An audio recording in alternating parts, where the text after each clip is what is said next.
What's up, guys? So the biggest and rarest interview ever yesterday happened. We have Tucker Carlson interviewing Putin. You know, the president of Russia, interviewing Tucker Carlson is crazy, guys. I didn't watch it yet. It's like 2 hours long, but we have the 5 key moments here from the interview. He basically says, Elon Musk is unstoppable, the war in Ukraine, all these different things. So hopefully this one is fire. Drop a comment down below. Let me know if you guys want to see a full live stream tomorrow night of the Putin interview. It's 2 hours long, guys, but I might live stream it, guys. I might. We'll see. If it's free content, guys, to basically take and I can use it, then let me know what you all want to see. I don't know tons about Putin or Russia, but I know about the war and different things like that. So this one should be crazy, guys. This is literally the biggest interview ever. A lot of people are hating on Tucker Carlson for even talking to the quote-unquote enemy of America and stuff like that. Everybody in America doesn't like this, but what I like to say, guys, is when the talking stops, the fighting happens. So at least we're talking. Do you know what I mean? That's probably a good thing, guys. So drop a comment down below. Let me know what you guys all think, and let's get it. There are reports that Elon Musk has already had a chip implanted in the human brain in the USA. What do you think of that? Well, I think there's no stopping Elon Musk. He will do as he sees fit. Nevertheless, you need to find some common ground with him, search for ways to persuade him. I think he's a smart person, I truly believe he is.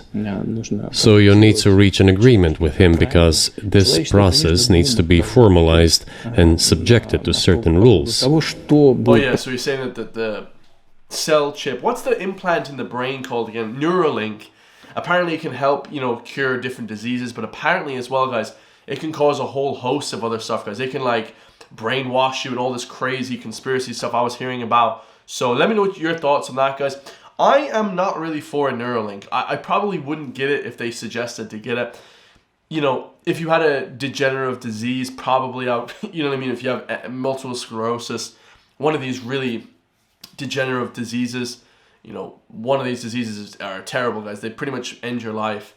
And apparently this Neuralink can actually reverse it. So I would be for that. But again, there's other, nefarious things that it can be used for as well. So I got to be very careful with everything like that.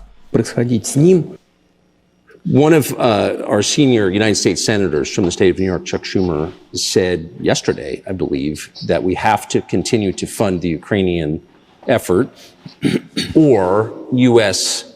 soldiers, citizens could wind up fighting there. How do you assess that? Well, if somebody has the desire to send regular troops, that would certainly bring humanity to the brink of very serious global conflict. This is obvious. Do the United States need this? What for?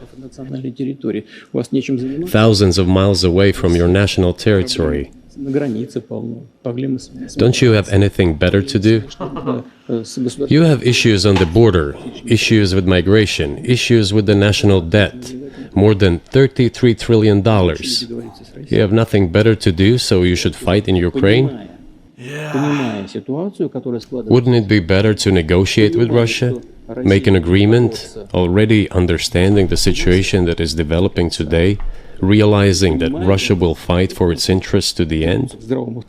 So I just want to make sure. So Russia said that they're going to basically fight to the end. They're never going to give up Ukraine. Well, that's good, to hear. So I'm not misunderstanding what you're saying. I don't think that I am. I think you're saying you want a negotiated settlement to what's happening in Ukraine.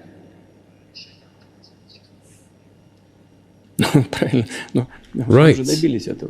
And we made it. We prepared a huge document in Istanbul that was initialed by the head of the Ukrainian delegation. He affixed his signature to some of the provisions, not to all of it. He put his signature and then he himself said, "We were ready to sign it and the war would have been over long ago, 18 months ago. However, Prime Minister Johnson came, talked us out of it, and we missed that chance." Who blew up? President Johnson. So they're talking about Boris Johnson, guys.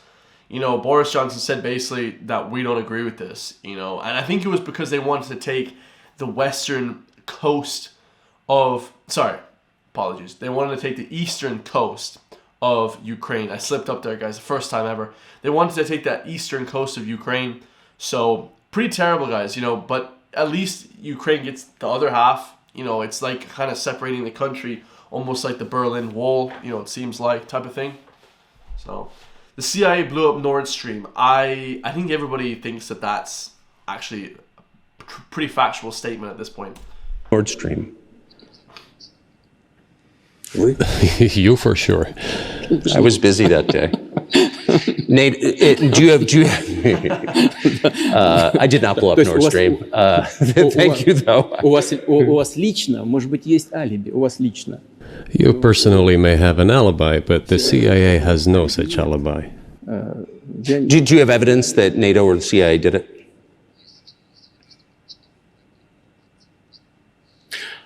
Знаете, I won't get into details, but people always say in such cases, look for someone who is interested. But in this case, we should not only look for someone who is interested, but also for someone who has capabilities. I just got to ask you one last question. It's funny because people argue about the Nord Stream thing and, cutting off the oil and all this type of stuff and a lot of other different areas. And they said that, I think America said that Russia did it, and then Russia said that America did it. So who knows, guys? We'll never know a lot of these covert black ops operations. You know what I mean? They're all black ops for a reason, guys. Nobody knows what's going on. You understand? And that's about someone who's very famous in the United States, probably not here. Evan Gershkovich, who's the Wall Street Journal reporter.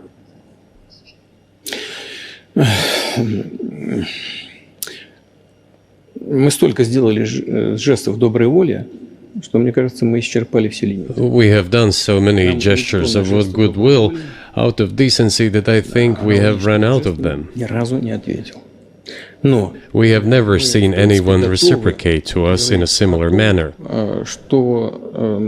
However, in theory, we can say that we do not rule out that we can do that if our partners take reciprocal steps.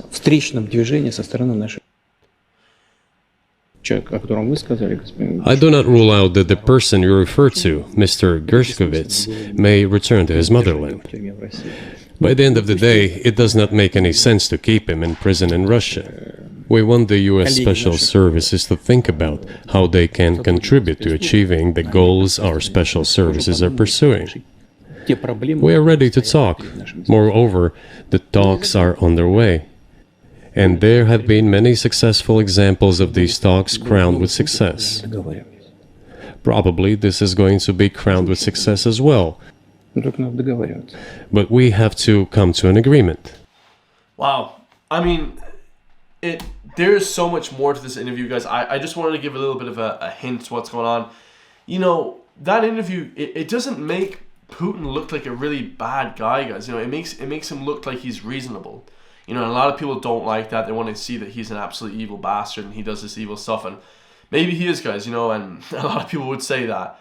But I want to get and watch the whole interview to really get a glimpse of what he's talking about. The interview already has just insane amounts of views already, guys. It's already got, I think it's got like 6 million views. So crazy. And 4 million views in 11 hours. So crazy. He just dropped when I was sleeping last night. But pretty incredible, guys. I didn't even know they were interviewing Putin till yesterday. One of my friends texted me. It's crazy, guys, to see that Putin is now, negotiating with journalists. I don't even think he sat down with Biden before. I'm not sure about that.